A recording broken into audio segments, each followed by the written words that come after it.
March 27th, 2013, 5:30 financial management meeting. So we've got a quorum present. Do I need a motion to start the meeting? No. Okay. Meeting started. The first agenda topics, indication. Fine, Jeff, you want to look at that? Sure. Heavenly Father, thank you for this beautiful day you've given us.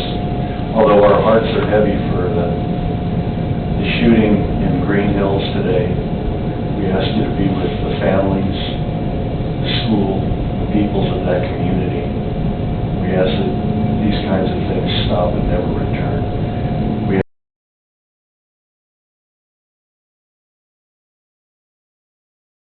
decisions made tonight will be the decisions that you want made. We ask this in Jesus' name. Amen.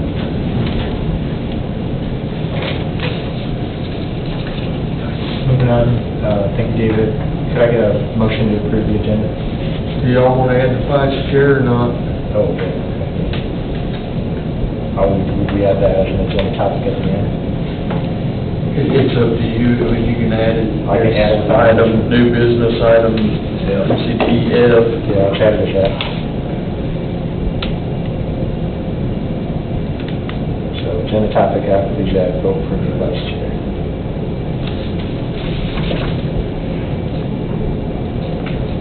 All right, I make a motion to accept the agenda as amended. All in favor? Aye. All against? Motion passes. Recognition of public. Should say not maybe. All right, moving along.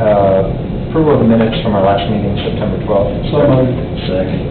All in favor? Aye. All opposed? All right, passes.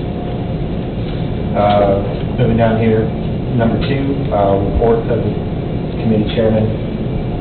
I don't have anything lengthy prepared, but just want to thank David for all the hard work he's put in some of these future projections.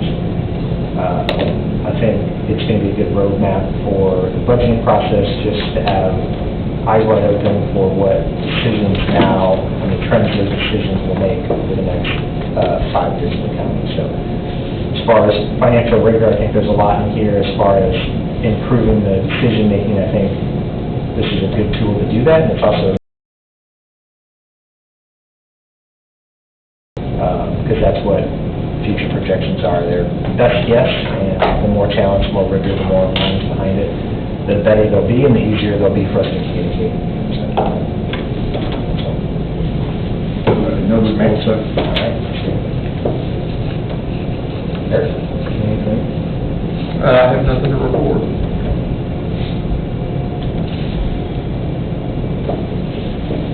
Board of the Trustees, I believe we've got a few pages here.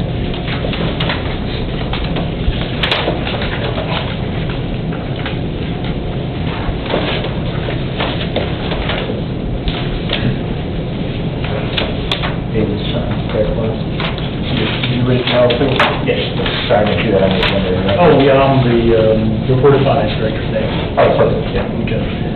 Everybody should have a copy of this. We passed out a better copy. There's one in your agenda, but this was easier to read.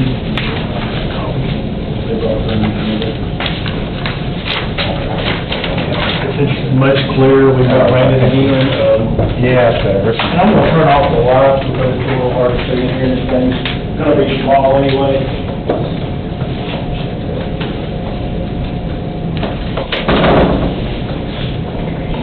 First, I'll just talk about the sheet. The sheet here has your historical data for several years. If you look at it by the columns, you're estimated, and it actually projects forward. The current rules for the county commission is you're to have 1 budget year and 2 estimated, which would be the 24, 25, and 26. This actually goes out 2 more years. Once you start the trends, you kind of can continue on relatively easy. So I went out several years to kind of give you an idea. The first just has all, if you go down the first set, it's under revenues. This is just your major revenues. I've got them compacted in just for everybody viewing, because there's about 200 revenues sitting down into those. This is just the general fund only. We can, if another video you want to explore in each individual revenue, but there's a lot of them, there's a lot of data that goes into them. The same thing if you go into expenditures, it shows general government. The general government has the mayor, the election commission, various items. Every one of these has multiple departments and thousands of line items. Everything in here is based on linear projections as far as trends, adjusted for and things you could relatively estimate that are going to change. We did capture a few things, for instance, which would be something more for the budget committee. The sheriff's department trend was high, but that's because they've been adding SRO officers for new schools for several years. They started out with, I think, 4 or 5, and we're up to 46 or 7 since I've been here. With the school growth versus the SROs, you wouldn't expect that to continue, so some of these trends are probably a little bit high. If you look here, and this is one of the ones you're going to want to focus on, if you go down almost to the bottom, it says impact on unassigned fund balance. That's very important. You've got several types of fund balance. One is your restricted, which means it's restricted by legislation or constitution, and the county commission can't easily use it. Then you've got committed fund balance, which, you know, the county commission's committed and they could uncommit it and assign. But your most important is your unassigned fund balance, and if you look at this sheet, going across, right here is your unassigned fund balance. These are your actual as of 22, this is your estimated as of 23, and this is your estimate going forward. This number here is very important. If you notice, on 23, we're estimating that you're probably going to expect something change, you're going to pick up a little fund balance. 24, based on current trends, revenues and expenditures, we think you're going to be back to the point, back in here where you're starting to break even. And this is a reappraisal year where we think that some of the trends do not change, and revenues and expenditures fall in the current course, you're going to start dipping significantly into your fund balance. But as something Collins pointed out, these trends are very susceptible to small changes making big differences. So if you go down into here, and I'm going to try to keep this in the view, for instance, if you come down here, this is your local taxes. If we were just to boot up your local taxes for 1 year, 2%, that would pick up $907.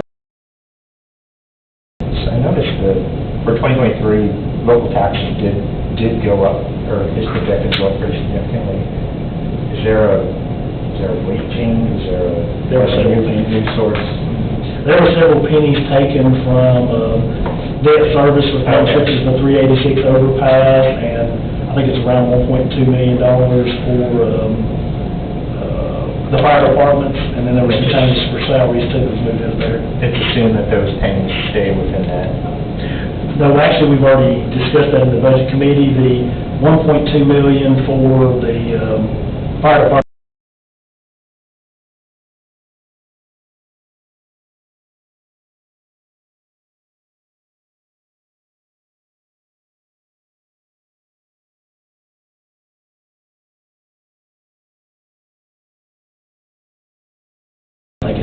automatic pennies over to cover opening the new Justice Center.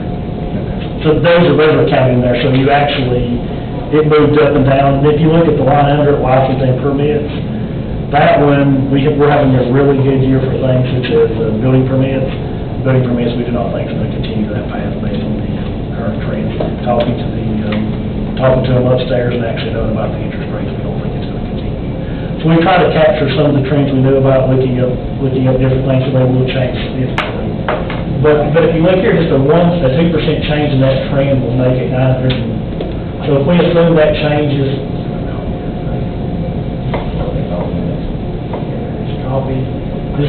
say we assume that happens for every year, we're off 2%, then that would, bring in an additional $5.6 million alone just by changing those. The same thing can be said about expenditures, so if you're looking at expenditures, like, if we go down and we say public safety, we missed it, and you're gonna give an extra 2% to public safety just in 1 year. That would affect your fund balance by $600,000. If we did that for several years,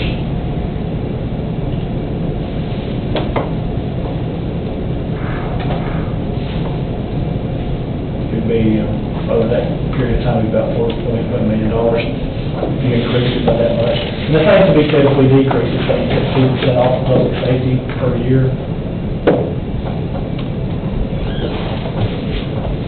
Go the other direction quite pretty quickly.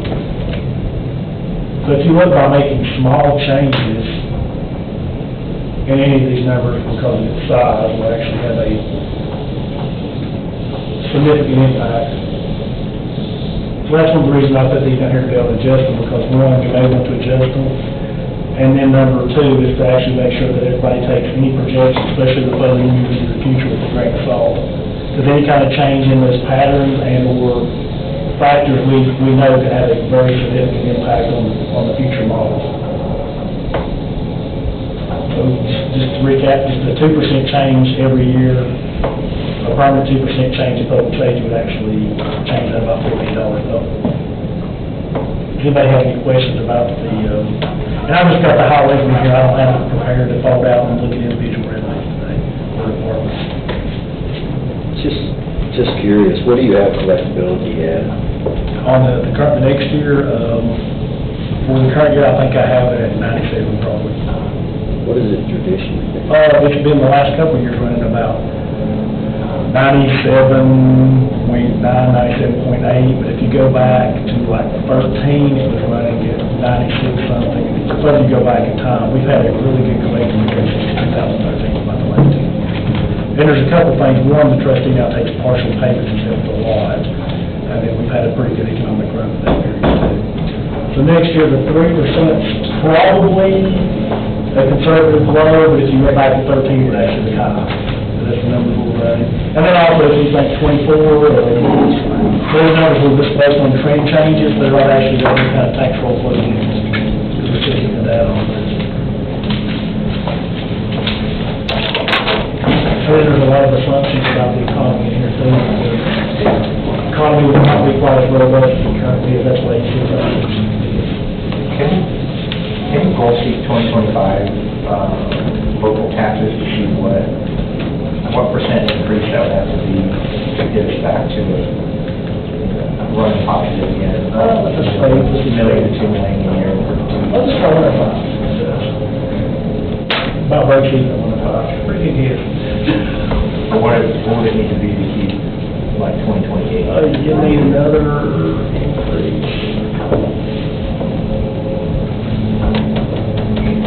Because the expenses were increasing at a faster rate, you're gonna have to have, I think it'd be that much, whoa,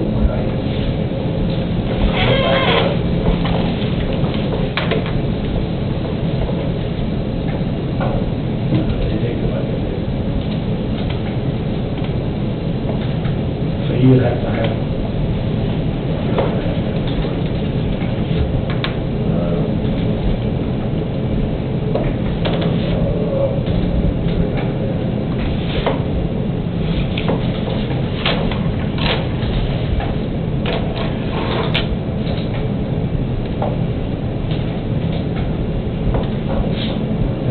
because it changes the base, you have to do the percentage of each year to kind of capture them. Yeah, you're looking somewhere around 65, actually, which that's probably the number you're looking at. And it's kind of like, if you're going to continue on the current pattern, it would have to follow a pattern pretty close to the tax changes in the last appraisals. But I'm saying, one thing that is way off is, and we know there'll be some budget committee we will look at, public safety is going to be a high trend, because if you go back, since I've been here, they put massive amount of SRO officers in the schools to keep them up. Right now, you've got a SRO officer for every school except for, I believe, the new middle school. So unless we're going to grow schools at that rate, you're not going to see that big rate of SRO officers.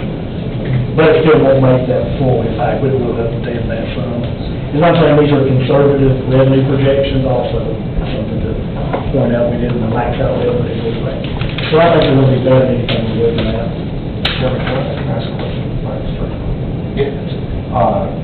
First of all, just to target your contract.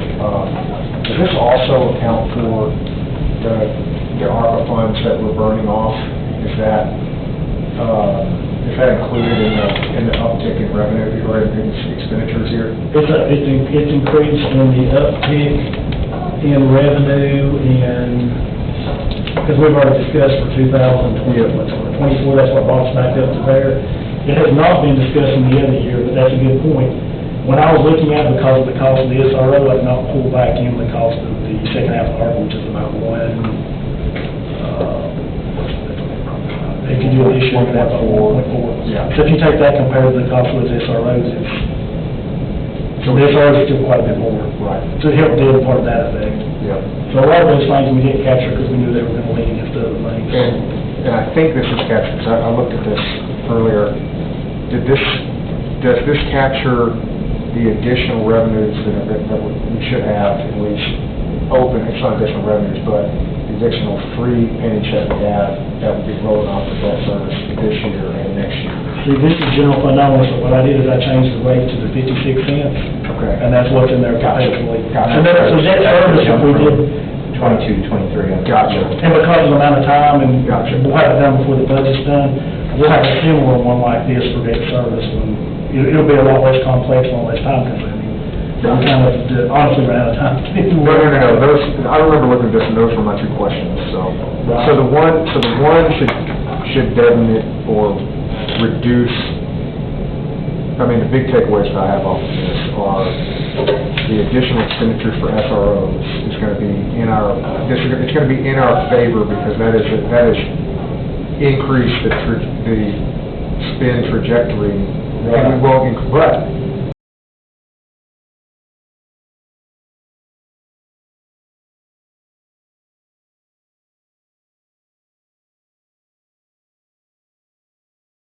The thing I did not put in here is also recovery, getting money from Facebook. I didn't do that because we don't have all the courthouse in here, and we don't have all the ARP accounted for. So I think those playing with each other, you're going to be, where I show the 8 million, if you continue that trajectory, I think you're realistically looking at that number being 4.5 to 6 million. It's high. Unless something significantly changes, it's high if we start accounting for those, but as I'm saying, the model's gonna have to be refined, and this is the first shot, and we probably need a committee and another 50 hours on it to be able to get all those factors in. thanks for entertaining my questions, that was it. Is Toby stuff under the other operations, is that where you're, No, he's in the highway department, we haven't looked at the next one. it's not in here? This is just the general fund. You have, Oh, okay. You have a general fund, a courthouse and jail maintenance fund, a drug control fund, a highway fund, a capital fund, domestic sub fund, a debt service fund. Okay. Now, there's some other funds that doesn't get budgeted or dealt with here, which is like the drug task and the DA. But those are less complex, and we'll have those prepared before the budget gets very far. But right now, we're gonna try to focus back on making, I guess it's the May 1st, the May deadline for the May budget right now. Okay, yeah, that's not, And then I anticipate, that's what I was telling them, Matt, if we look at the rules, it says you have the current year budget in 2 more years. This one actually passes that 2 more years past that requirement. And I think this right here is what I would recommend, we take off the fund balance and have this as your long-term planning sheet. Say that last part again? And, where it shows the change in fund balance, it says impact on unassigned, we're zero down on that very bottom, the very bottom. Oh, yes. That's just for this modeling, if you're on Excel, if we remove that one row, then this right here would be a good long-term planning sheet for your budget to look at. It actually goes 2 years past, where you're at, but this would be what I'd recommend for the budget committee to look at some of the big assumptions, and then during the year, the financial manager start reciting some of these assumptions now. Because it's probably a long-term process to refine all those assumptions, there are several I had to make, and I made them based on historical, but you've got to think it's a very different commission than the majority change. No, but I mean, that's the right path to start there, because I mean, that's basically what the thrust of the discussion is going to be, right? We're doing this, and we're doing this. There's a disparity between the growth speed of your revenue and expenditure, and it's about 2%. So if you think of a 2% compounding on a smaller number of revenue versus the expenditure, a larger number, you end up with these, over time, these wide gaps. Yeah. You don't really go just to change one or the other. Yeah, and we have a lot more control over the expenditure ones than we do the revenue side. And just like I was showing everybody a minute ago, small changes, like if we change public safety to 98 all the way across, it's going to alleviate half of it.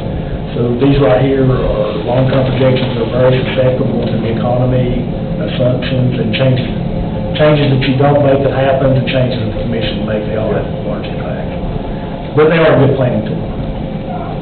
Does anybody, motion or anything for that, or?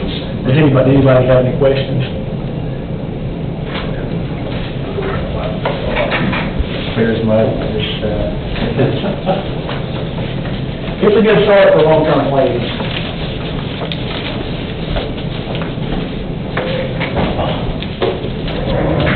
Awesome. Appreciate it for the update. We can just move on to the next agenda. The next one, if we go to page 6, is going to have your debt schedule, debt structure, and I will explain it. First is just the changes on page number 7, if you go over there. And then I will go on, and Colin had 2 questions, one, the debt structure, and number 2, how is the interest rate affecting us? And the first one is very easy on your debt structure. If you go to page number 2, it looks like this. And then I'll give you the good news. On the far right is your debt payment, which is interest and penalty. If you look at that first one, 36.6, the next year 31, and the next one is 21.4 for several years until it drops down to about 16. So that's your debt structure. The other good news is I'm a big proponent against variable rate debt, so the county has 0 variable rate debt. So any changes to this debt structure can only be changed in 1 of 2 ways. One is you issue new debt, or 2, you wait about 2 years from now and we start calling some of the debt. There is some savings there. Your first call would be, I think the face of the thing's about 5%. With inflation at 8, but debt at 5, that's kind of a thought process you really want to call debt at that point. Number 2, I had a whole bunch of these sheets in here, but I will just read to you kind of the highlights of what you've got here, and it'll give you an idea. I'll give you the big highlights. And they're 3.79, the all true and the interest is somewhere between 3.79, 3.77, 3.74, it varies. So for instance, if you wanted to issue $30 million worth of new debt, the all-in interest rate would be 3.79% and $2.1 million a year over 20 years. I'm going to read you these, and then we're going to go to the $100 million one, and I'm going to give you a comparison of how it's changed. $50 million at the 3.77%, that's about $3.5 million a year. $100 million at 3.74% is about 6.95% a year. Now let me give you a comparison of how that's changed. Back in 2019, on actually June 24th, 2019, we issued $103 million at 2.99 compared to the 3.77 for 20 years. And it cost you $6.92 million versus the $6.95 million a year it would cost you now for $100 million. So you lost probably about $5 million worth of borrowing capacity on the same revenue stream. If we look into 2020, when rates got better, we issued $102.7 at 1.572%,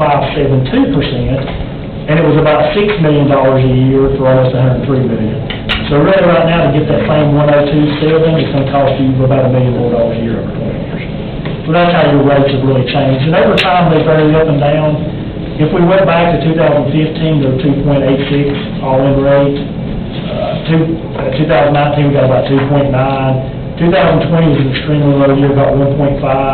In 2021, we got 1.7, and right now we're looking at 3.7. One point of disclosure, I did exclude from all those numbers I gave you refinancing, because refinancing are very short and very low, and would not be comparable because we have no refinanceable debt. But that kind of caps you back to get the same $100 million, it will cost you almost $1 billion more a year at this point, than at our lowest point. So I have a question back on, page 7 of the overall packet, page 2 of the debt structure. So I'm just making sure I'm reading this right. So we have on the right, we have the total. Is that the total we are servicing each year? That's your total interest and principal payments each year. Okay, so how much leeway do we have, because I know this is pretty well-structured debt, like some of it I don't know that we would be able to basically beat maturity on it, but some of it you could. I mean, did this account for, we are attempting to move more pennies back toward debt service this year and next year, or is this holding it current? This is how it is if we don't call any of the debt. If you go to the bottom, it'll tell you the earliest call dates for the 2015 series. The earliest call date is 2024. And I think I've talked to a couple of commissioners, and I believe you too, right? Is it, the best way to do it if you do a call is 2 ways. A lot of people, you can call it in if rates are cheaper, reissue bonds, and if there's a savings.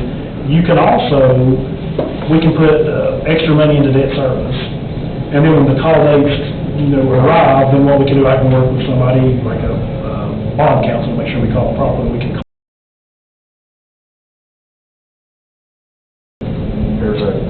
There's a double-edged sword to try to call this, or, I mean, to be fair to the previous commission here, this debt was bonded at historically low rates. We're unlikely to ever get again. So calling it early, I'm not sure how much. It'd be a gift to the bondholder. It's deceitful here, and this is why.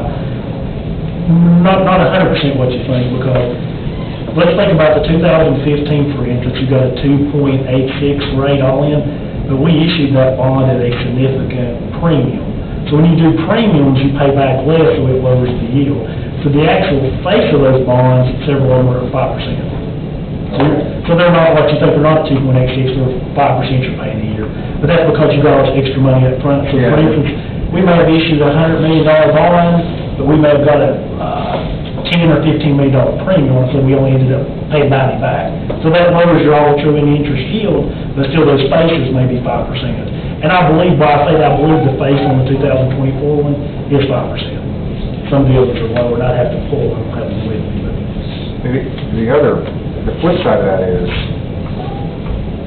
what I'm really trying to figure out here is how to keep everybody paid, reasonable. The vast majority of our expenditures outside of schools goes to salary. And trying to figure out how to keep people paid with reasonable cost of living increases year over year, but not chip into the negative spend situation. And so when you've got this kind of debt that is really sitting at a low interest rate, if we do this right, we're going to at some juncture end up with pennies that will appear to be extra. But I don't, that's just going to get me excoriated, but like if you try to go back and give an early tax cut, you're just going to have to turn it right around 2 or 4 years later. So how to burn this off right is vexing. Here's what you've got going on with your stuff. Your property tax, your will tax, all your court fees don't capture inflation. Right. So the best use to stopping a tax rate for the longest amount of time, and at the same time, provide decent wages and services to the county, like a fast EMS response, better roads, would be actually used, if you didn't have to issue any debt, to actually use these and burn back into operation. Yeah, that's kind of right. That's right. And if you But already over time, not big chunks. And then you've got to think about something else. If you're going to need to do something, and this has been done historically, say you have a $3 million project, or $5 million project, a lot of counties will borrow a lot of funds like that. If you've got extra here and you put an extra $3 million over your capital funds for 3 years, you can pick up $9 million.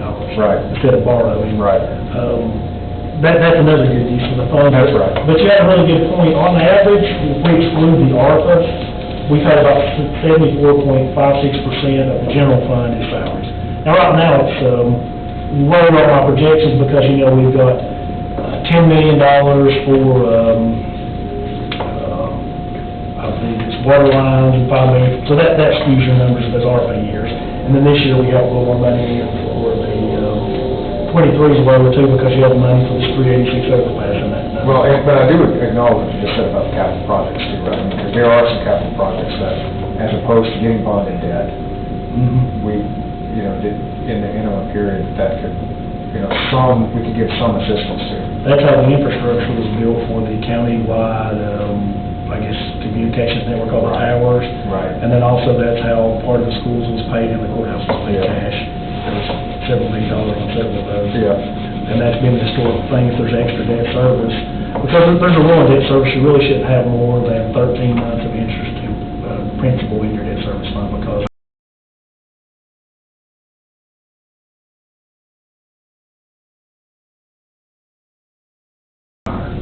so their taxes and bonds. So there's a lot of arbitrage. So we don't really want to build those up for unforeseeable. Now, if we were going to call a bunch of bonds, we could put extra in there. and we had a plan. Right. But otherwise, we really should. It puts us at a risk of affecting our arbitrage on some of our other bonds. I mean, I guess strategically, the top level, what, the picture that I'm seeing is that our spend trajectory is, over the last 2 years, has tilted way high, but part of that is, a lot of that has just straight up come from the SROs, which is understandable. And in ARPA recently. And ARPA. Most recent years of ARPA, too. Which we can flatten that, and will flatten that. But you also got the ARPA stuff like the water lines, the broadband, and that 386 well, that's what we got your ends up to. Now, I pulled the 386 out of the grant, because we could capture it pretty easy. Right. But on the plus side is, assuming we don't take on any more debt, which issuing more bonds, which I think that would be a hard case for people to make right now. This will burn down over time and will give us some amount of steady additional gains that we can put toward general operations or capital projects. That can alleviate that. Yeah, that's That's alleviate between, just your spend trajectory, Yeah. and say you put another, go ahead here for 10%. It's showing there's $15 million here by 2025, am I reading that correctly?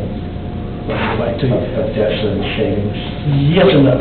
This year, they took about $3 million of that savings out for two things. One, to get rid of half of the COVID-19 payments and to open up the new courthouse. So you're looking at this year, the difference between the 36 and the 31 is about 5, so you've got about, $2 million of that left. And then you're going to have $10 million drop off the next year, which would make you about $12 million a year. But that's going to be burned down. That $10 million, I think, will be used year over year. Well, you've got the second half of those COVID payments. That's right. For another, That's right. deal with those recurring COVIDs. That's right. And this is just us talking, like, we've still got, we actually have to assess everybody else's budgets, which I know are going to come in higher, and we have to figure this out. That's what when you do, look at the tool, but when you do the budget this year, we can what we'll do is put the budget in the percentage of spend on it. It'll change all those numbers to see where we think we'll be in the future. Because 23 actually took the high average of spend per budget to come up with this estimated versus trend, because it's a little different. Because the budgets were changing all over the place, and some of those we use actual 100%, like we know 386 is 100% spent out, right, shows 100% expenditures. And some were zero because we did a bunch of COVID money that moved over into the next year. So these are adjusted, trends highly adjusted, everything out there. So, the highway superintendent and county mayor both said that they don't want to be paid for the next 4 years, so, that'll help us out too, right there, right? Sure. That'll make up a That'll make up a little bit. $8 million. Thank you, John. Appreciate it. That'd be a good way to raise some money. Auction off road. Auction off road names. There's new revenue source. Man. Anybody have any additional questions on the data? No, I appreciate it. You got item B, that was where you wanted an update on our implementation, on different things. Yeah. Okay.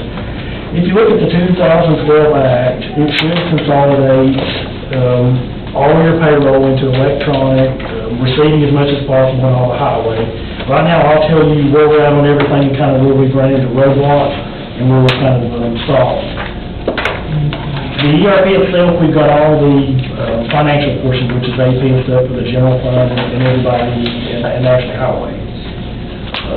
We've actually got the Chrono system, and we actually put in payroll for the ERP system with the new unit system in January. It's been running since January, it runs really well, we're still refining it. We also put in the employee self-service, okay? We've done the Chrono system, and these are the departments we've got in right now, and we have 13 different personnel policies, which is a problem on its own, and several variations within the personnel policies based on these departments. So I'm going to read you off the Chronos departments that we've implemented at this point and tell you the ones that are left. We've implemented EMS and sheriff, which is your two largest. Then we've done finance, legal, mayor, trustees started, IT, ECD, EMA, codes, archives, planning, HR, and veterans have been done. The remaining departments that need to come into Chronos per the 12 Act and the It's highway, ECC, county clerk, assessor of property, ag extension, circuit, clerk of master, library, health, register, and election. Where we run into it right now, where we've implemented the employee self-service, the payroll, and these in front of us, we need to slow down at this point with our current staff and actually update all our standard operating procedures and cross-train all employees. Because my opinion is if we keep moving at this speed without additional staffing, and I would recommend additional staffing, you won't need them after the implementation. If we're not cross-trained and have all our standard operating procedures updated and keep moving forward, we're going to end up with a potential problem for disaster. That's my concern. So my recommendation is Last part again? a potential disaster. Now, if we don't cross-train everybody and employ to help implement it, Change management. regardless, if I have an employee like the payroll manager worked a lot on Congress and needs to implement it, if this employee don't cross-train, we get our standard operating, and they quit, or something happens to them, then we've got issues, and also we need to start poking holes into our standard operating procedures, looking for any problems with people that can try to steal this. We've done that already, we'll dig further into it. So we really need to update our standard operating procedures from the old system to the new system, and that's quite time consuming. The thing that's hit us is we've kind of moved around staff because of, and it's not nothing to do with our current IT, but we've actually picked up several things that slowed us down. IT was initially going to do all the security for the ERP system, but we ran into several issues there. They had a project manager that made several changes, and audit had several issues with it, so when the former county mayor was here, we decided it was best to pull those particular, especially since it's maintained in my office anyway, the 12 Act does. We decided to put security back into finance and make all the changes back, because audit had some issues. And then also, one of the reasons we're not done with the standard operating procedures of the cross-training is there was 2 project managers that were supposed to help implement the Chronics and Munis, but we actually, I guess the best word, shuffled our staff around and actually implemented those ourselves. So that's kind of why we're behind right now. And not saying the 2 project managers didn't work out, IT terminated them and turned them into support staff, so we've absorbed it internally. But what it has done is it significantly slowed us down on the implementation. And my recommendations right now, before we pull anything else in, that we actually update everything, and then at that point start pulling in the rest of the chronos, purchasing, POs, and then probably miscellaneous receipts also for some of these offices that have manual receipts. Does anybody have any questions on where we're currently at, or why I think that we should really slow down at this point until we get everything updated? And we've moved a whole big direction from paper to all those, or some 2 have had old systems, and the rest of us are all paper, so actually electronic. And actually moved from an old payroll system to an actually ERP system in January. Are you seeing any efficiencies with these new systems, or is change management really a big issue that you're seeing? Well, I think once we see full implementation, I think it'd be much better, especially, what he just mentioned with the paper, that's a big deal, because you spend time trying to deliver all the papers, and the staff goes to pick them up, so, yeah, I think that's a great efficiency. And then John asked us about a particular employee that we could pull it right off the Chronos. I got that for you. Yeah. Versus digging through old time sheets and going down, we could see what lead they'd used when they were there, what happened. We can even see the time stamps. The system itself is actually capable of doing geofences through all that, where they can come all in. Right now, we're using parts of the system, like we got implemented. I know I've spent a lot of time doing time sheets as assessor, so I know cutting that out will save a lot of time. And we've had 3 departments, I think, libraries, ECC, circuit, clerk and master, and a couple of others actually asked us to be first in line, so those were ready and elections 1 and 2. As soon as we are, got our SOPs and everything updated, the budget down the road, we're planning to start wrapping the rest of the department as quickly as we can. Would it be possible to get I don't remember the exact name of the chart, but I'm picturing it here, like calendar, right? And you've got implementation dates of each of these, and kind of the extension of the timeline, just to kind of see when. We think we can hit it, yeah, we can work on Like it. what one would look like. To be honest, we had a timeline that we were planning to. Timeline. Yeah, we had a timeline we were planning to, hit the Cronus ones right now, like actually this time, but looking at our SOPs and where we're at and where we've had to allocate staff for, security in the ERP system and implementation, we've kind of stopped on that at this point. Yeah. Right now, we would like to see where we get the full SOP, the standard operating procedures all updated, because I think that, and usually where I've seen problems when I audit a lot was lack of good standard operating procedures or cross trainings or good segregation. And my feeling is right now, if we keep moving forward, we could probably move forward, but it wouldn't be as orderly as it should be, or as good as it should be. Just like right now, we are probably, before we go forward on EMS, we need to restructure part of our stuff too. Because when we start working and stuff, we find efficiencies and changes that need to be made. Because they use something called, staff, and we've actually been helping them with it. They actually have an advanced timekeeping system, and since, it's just no after before. No. The assistant over there, the one, Sam. Sam was our assistant, he did all the telestats, so we've been trying to help him. I've been watching a lot more employees in EMS and finance, he's been trying to help the telestats over there too. But does anybody have any additional questions? No, I appreciate the update. ERP systems, finance systems are complex beasts, and you saying change management was the biggest, hardest part. I mean, you've got inertia with an organization that this is how I do my job, and then you gotta learn this new thing, and then you still gotta do the old thing, and then the new thing, and then how do you get enough momentum to the new thing, that the new thing is now the thing? So. Now several people wanted, especially ECC, they wanted as soon as we can because it's gonna help. Okay. Because they've watched other, we're using it successfully in several departments, and the two largest departments right now, which would be number one sheriff and sheriff GLO, and EMS are completely under the crisis system and have been for a while now. That's great. Yeah, share the success stories, though, that's usually a big motivator. And we're still refining them, finding things that we can refine and make better, and that's what we're hoping. But start with is everybody did want to do it, now we have several departments willing to do it. They're kind of waiting for us, is where we're at right now.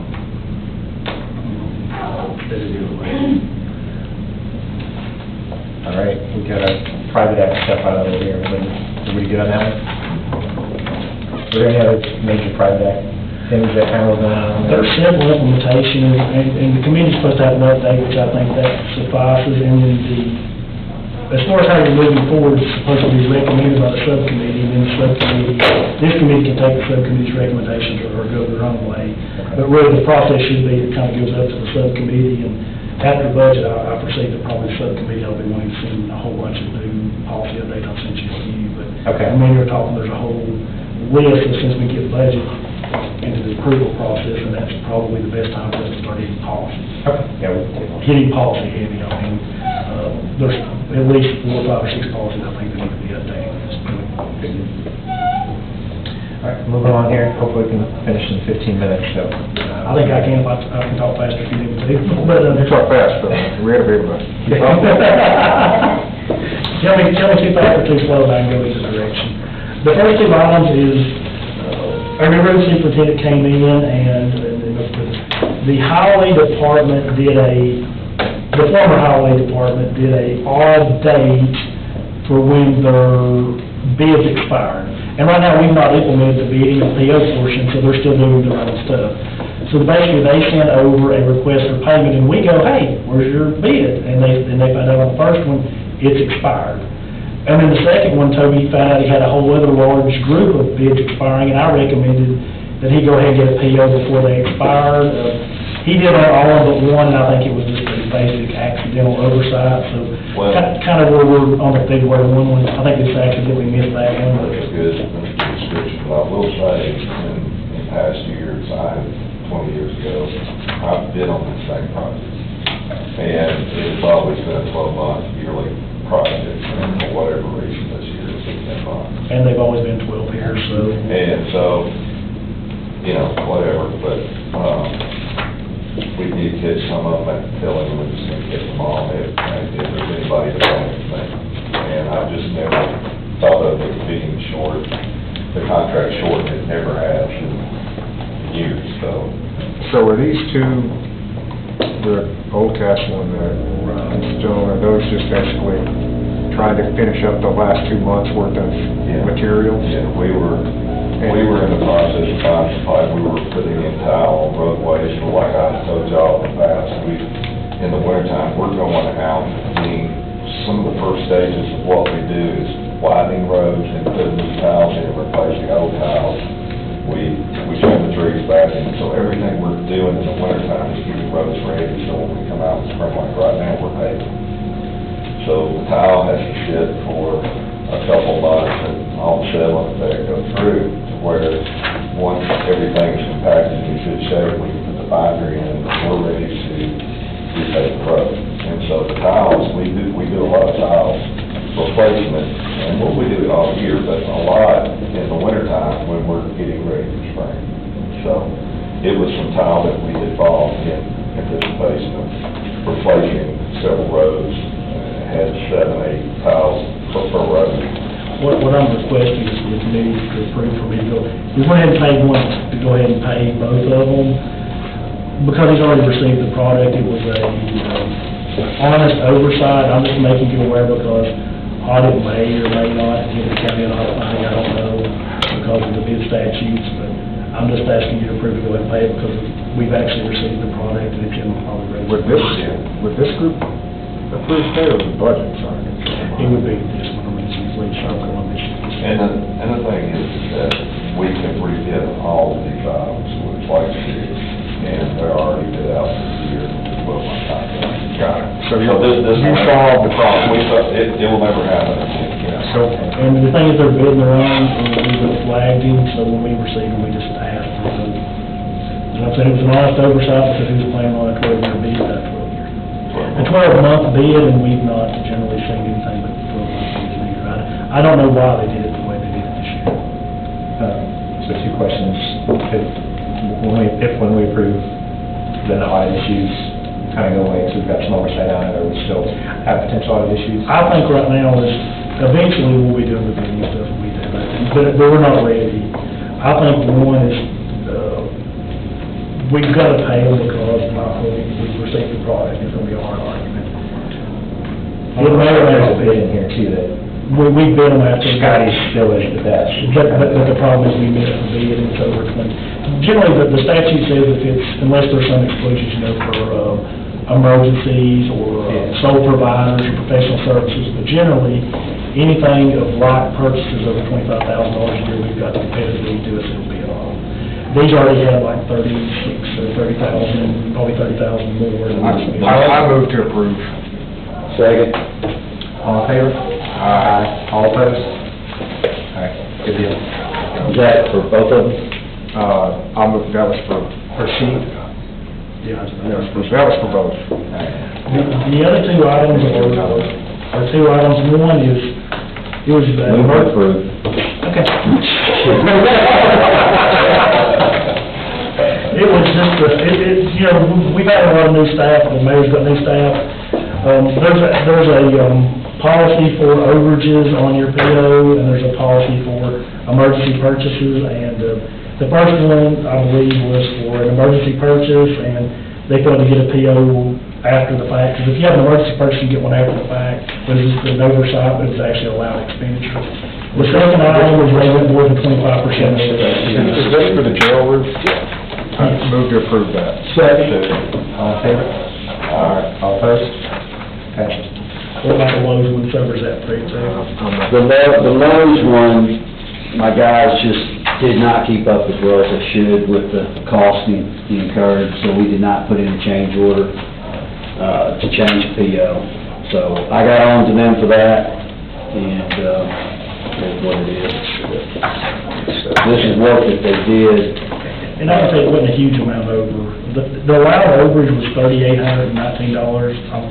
I'm sorry, the maximum it could have been without a change order was $34, $37, because it could be up to 25% over. They ended up just going $38.19, so they went over by $400. So it wasn't a huge amount either. There was money in the budget to cover it, so. So there's no, I mean, it was a...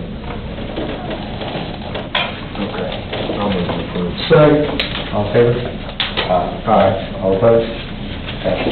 I don't need just purchase order exceptions, I'm allowed to approve 2 a year. If you notice, there is and it's not turning the policy, I did one for the old mayor and the new mayor, but what it reads is I'll approve those and then just present them to the committee after, but generally I ask the committee to approve them to make sure they at least agree with what I did. If they don't, then we'll get them further.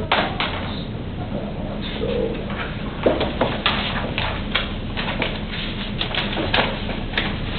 So you didn't know you needed a PO for, what's this for?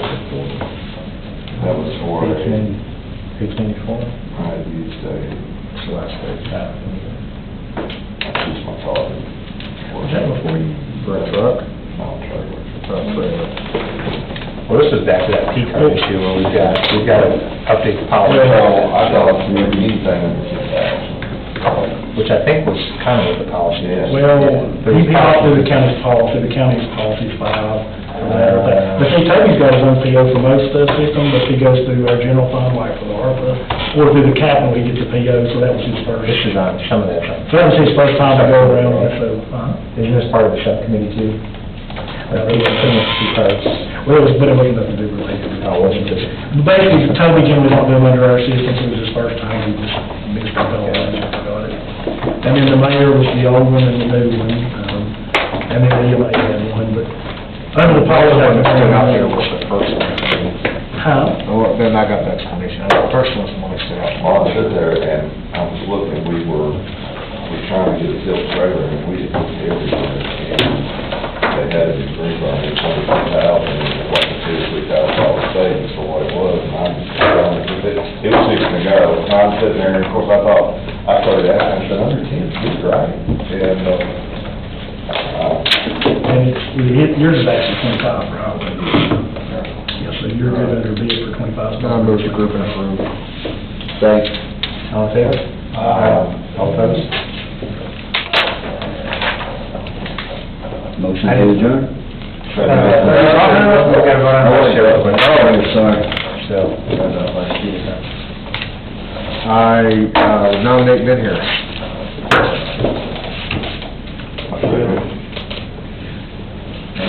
I'll second that if they want to accept it. would you like the honor? Why not? There you go.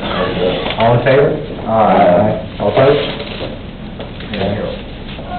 Motion, I think you had something you wanted to... Motion to adjourn.